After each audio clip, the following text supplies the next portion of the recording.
almost to the end of our Getting Started with Permaculture Beginner's Design Introduction course, and I really hope you enjoyed it, and I'm really looking forward to your feedback. I wanted to say a few words about integration. So by integration, I mean taking this knowledge, taking this information, and integrating it into your daily practice, into your actual life, no matter where you live now. And I want to reemphasize that permaculture is not about a future fantasy. It's not about where you're going to be someday. It's about where you are right now.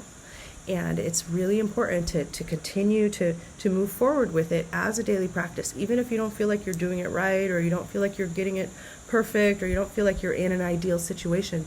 None of that matters. Just keep thinking about things. Just keep designing, keep applying these strategies, and you're going to become adept at making the most of every situation.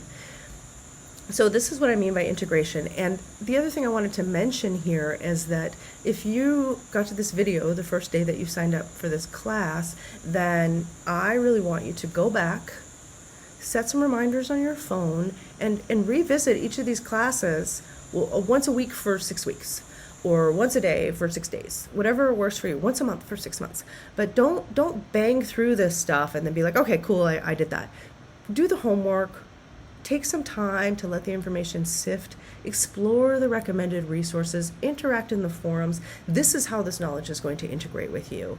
Permaculture isn't something that you can just read through and now you know it. It's experiential and it's multisensory. So, some videos and some text and some PDFs on an online course aren't going to give you everything that you need. You really got to get out there and do it.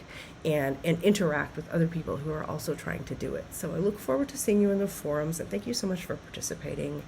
And we've got a little bit more information for you, and we'll see you next time.